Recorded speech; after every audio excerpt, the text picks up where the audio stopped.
Shophetim, Judges, chapter 6. And the children of Yisrael did evil in the eyes of Yahuah, and Yahuah gave them into the hand of Midian for 7 years. And the hand of Midian was strong against Yisrael, and before the faces of the Midyanites the children of Yisrael made for themselves the refuges which are in the mountains and the caves and the strongholds. And it came to be, whenever Yisrael had sown, that Midian would come up, and Amalek and the people of the east would come up against them, and encamp against them, and destroy the increase of the land as far as Azah, and leave no food in Yisrael, neither sheep, nor ox, nor donkey. For they came up with their livestock in their tents, coming in as numerous as locusts. And they and their camels were without number, and they came into the land to destroy it. Thus Yisrael was brought very low because of Midian, and the children of Yisrael cried out to Yahuah. And it came to be, when the children of Yisrael cried out to Yahuah because of Midian, that Yahuah sent a Nevi to the children of Yisrael, who said to them, Thus said Yahweh, Elohim of Yisrael, I have brought you up from Mitzrayim, and I brought you out of the house of bondage, and I delivered you out of the hand of the Mitzrites, and out of the hand of your oppressors, and drove them out before you, and gave you their land. And I said to you, I am Yahweh your Elohim. Do not fear the mighty ones of the Amorites, in whose land you dwell. And you have not obeyed my voice. And the messenger of Yahuah came and sat under the terebinth tree, which is in Ophrah, which belonged to Joash the Abiezrite, while his son Gid'on threshed wheat in the winepress, to hide it from the eyes of the Midyanites. And the messenger of Yahuah appeared to him and said to him, Yahuah is with you, you mighty brave one.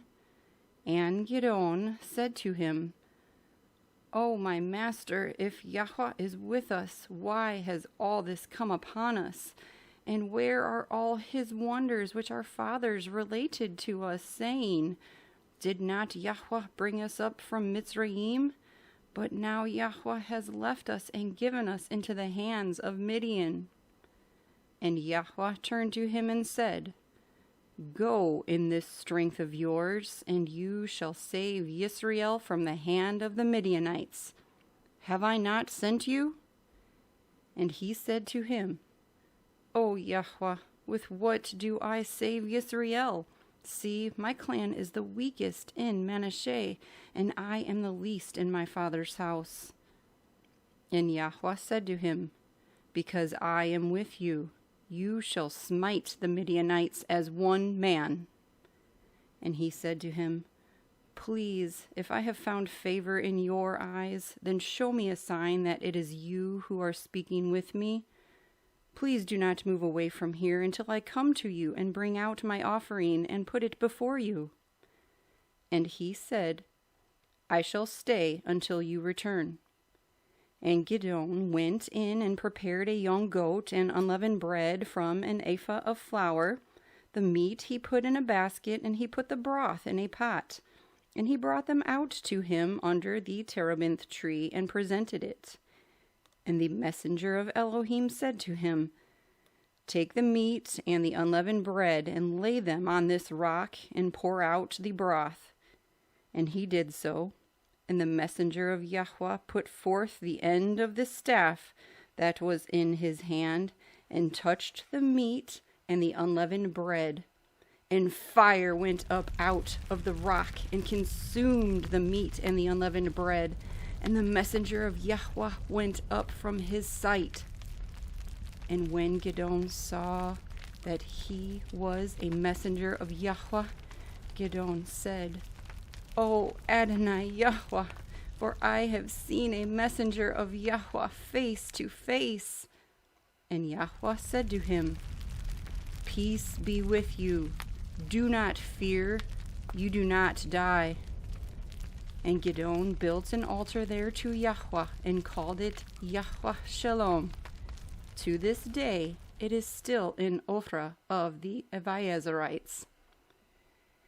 And the same night it came to be that Yahuah said to him, Take the young bull of your father, and the second bull of 7 years old, and you shall throw down the altar of Baal that your father has, and cut down the Asherah that is beside it. And you shall build an altar to Yahuah your Elohim on top of this rock in an orderly way, and shall take the second bull and offer a burnt offering with the wood of the image which you cut down. And Gid'on took 10 men from among his servants, and did as Yahuah had said to him. And it came to be, because he feared his father's household and the men of the city too much to do it by day, that he did it by night. And the men of the city arose early in the morning, and saw the altar of Baal was broken down, and the Asherah that was beside it had been cut down, and the second bull was being offered on the altar which was built. And they said to each other, Who has done this deed? And when they had inquired and asked, they said, Gid'on, son of Joash, has done this deed. And the men of the city said to Joash, Bring out your son, so that he dies, for he has broken down the altar of Baal, and because he has cut down the Asherah that was beside it. And Joash said to all who stood against him, Would you plead for Baal? Would you save him? Let the one who would plead for him be put to death by morning. If he is a mighty one, let him plead for himself, because his altar has been broken down. So that day he called him Yerubbaal, saying, Let Baal plead against him, because he has broken down his altar. Now all Midian and Amalek and the people of the east were gathered together, and they passed over and encamped in the valley of Yisrael. Then the Ruah of Yahuah came upon Gid'on, and he blew the ram's horn, and the Abiezerites gathered behind him. And he sent messengers throughout all Manasseh, who also gathered behind him. And he sent messengers to Asher and to Zebulun and to Naphtali, and they came up to meet them.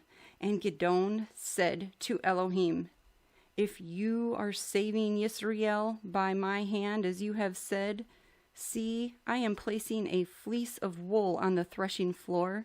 If there is dew only on the fleece, and it is dry on all the ground, then I shall know that you are saving Yisrael by my hand, as you have said. And it was so. And he rose early the next morning, and pressed the fleece, and wrung dew out of the fleece to fill a bowl with water. And Gid'on said to Elohim, Do not be displeased with me, and let me speak only this time. Please, let me try only this time with the fleece. Please, let it be dry only on the fleece, and let there be dew on all the ground. And Elohim did so that night, and it was dry on the fleece only, but there was dew on all the ground. Shophetim, Judges, chapter 7. And Yerubbaal, that is Gid'on, and all the people who were with him rose up early and encamped by Ein Herod, so that the camp of Midian was on the north side of them by the hill of Moreh in the valley. And Yahuah said to Gid'on, The people who are with you are too many for me to give to Midian into their hands, lest Yisrael boast against me, saying, My own hand has saved me. And now proclaim in the hearing of the people, saying, Whoever is afraid and trembling, let him turn back and leave Mount Gilead. And 22,000 of the people turned back, while 10,000 remained. And Yahuah said to Gid'on, The people are still too many. Bring them down to the water, and let me prove them for you there.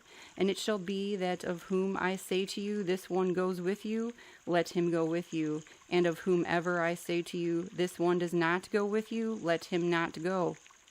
So he brought the people down to the water, and Yahuah said to Gid'on, Everyone who laps the water with his tongue as a dog laps, separate him from everyone who bows down on his knees to drink.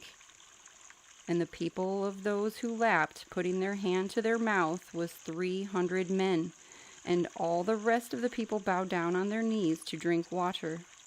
And Yahuah said to Gid'on, By the 300 men who lapped I save you, and shall give Midian into your hand.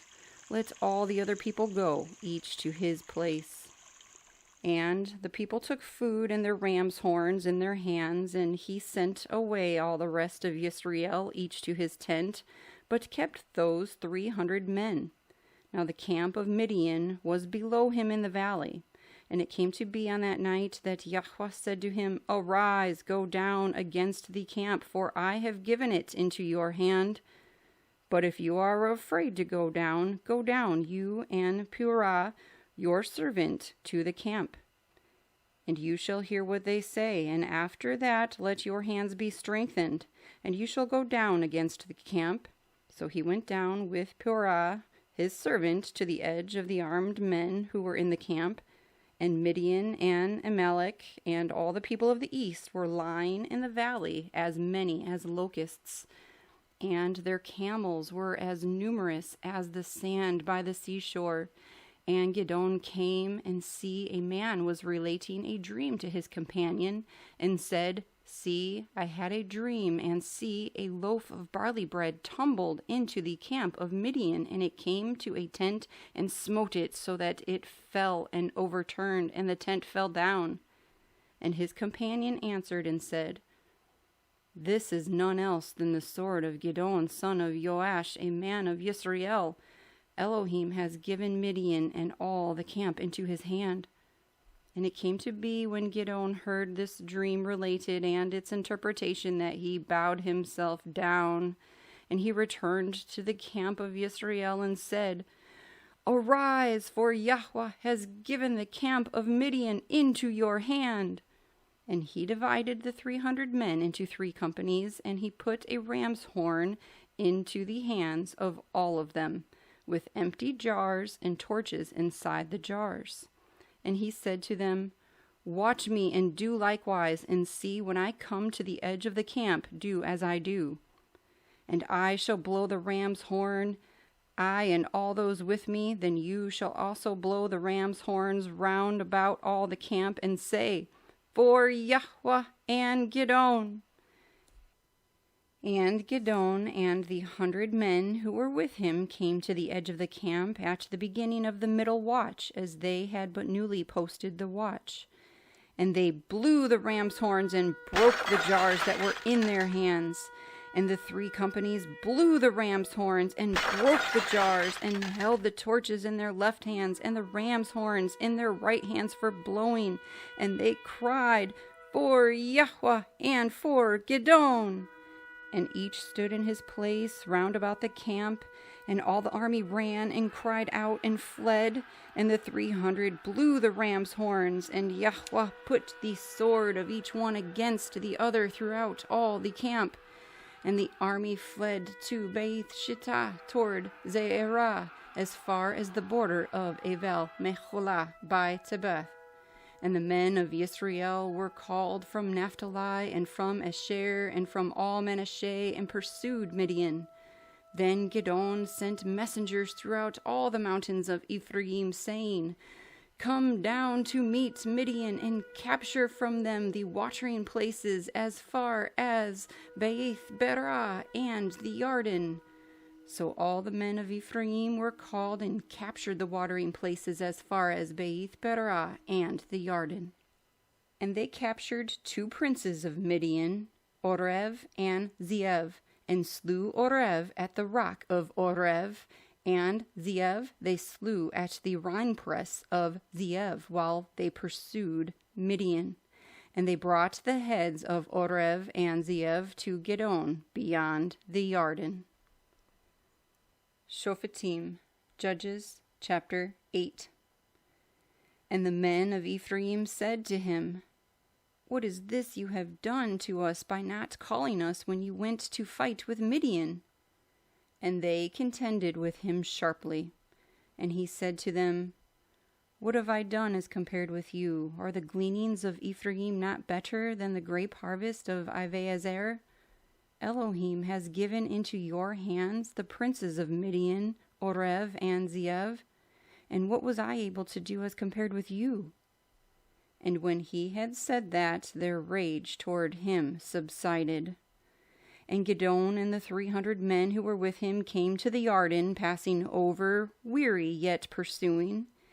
And he said to the men of Sukkot, "Please give loaves of bread to the people who follow me, for they are weary, and I am pursuing Zevach and Zalmunna, sovereigns of Midian." But the leaders of Sukkot said, "Are the hands of Zevach and Zalmunna now in your hand, that we should give bread to your army?" And Gid'on said, "Because of this, when Yahuah has given Zevach and Zalmunna into my hand, I shall tear your flesh with the thorns of the wilderness and with briars." And he went up from there to Penuel, and spoke to them in the same way. And the men of Penuel answered him as the men of Sukkot had answered him.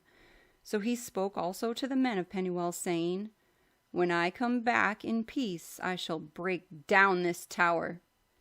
And Zevach and Zalmunna were at Karkor, and their armies with them, about 15,000 men, all who were left of all the army of the people of the east. Now those who had fallen were 120,000 men who drew the sword. And Gid'on went up by the way of those who dwell in tents on the east of Novach and Yogbehach. And he smote the camp while the camp was at ease. And Zevach and Zalmunna fled, and he pursued them, and captured the 2 sovereigns of Midian, Zevach and Zalmunna, and shuttered the entire army. And Gid'on, son of Joash, returned from battle from the ascent of Cherez, and captured a youth of the men of Sukkot, and questioned him. And he wrote down for him the leaders of Sukkot and its elders, 77 men.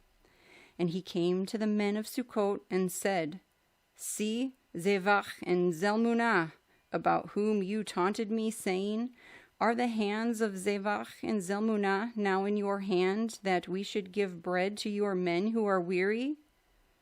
And he took the elders of the city, and thorns of the wilderness and briars, and with them he taught the men of Sukkot a lesson. And he broke down the tower of Penuel, and slew the men of the city. And he said to Zevach and Zalmunna, "How were the men whom you killed at Tabor?"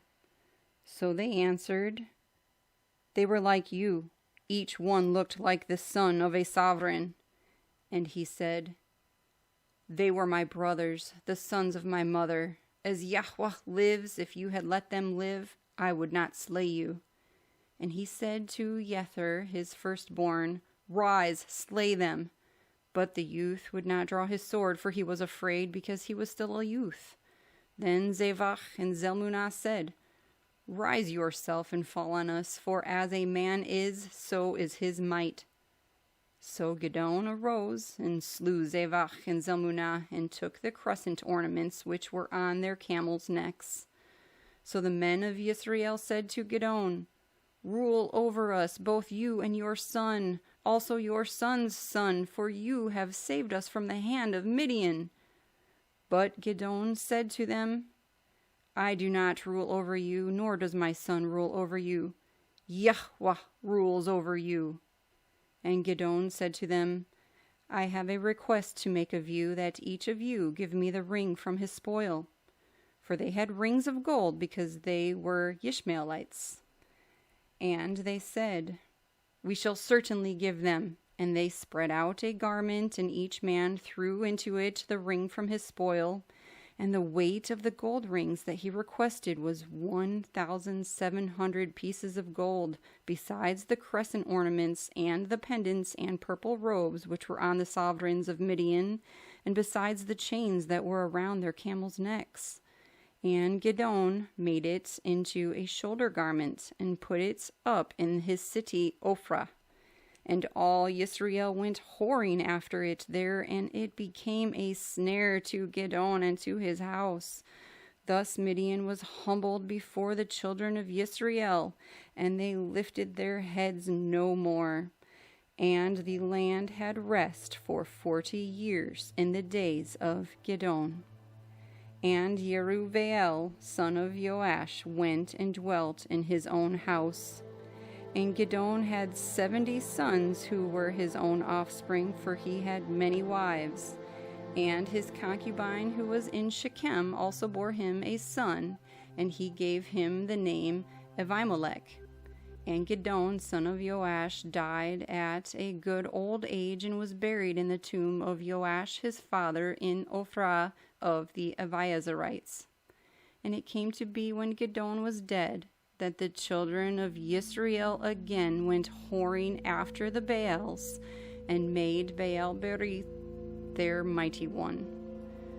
Thus the children of Yisrael did not remember Yahuah their Elohim, who had delivered them from the hands of all their enemies round about, nor did they show kindness to the house of Yerubbaal, Gid'on, according to all the good which he did for Yisrael.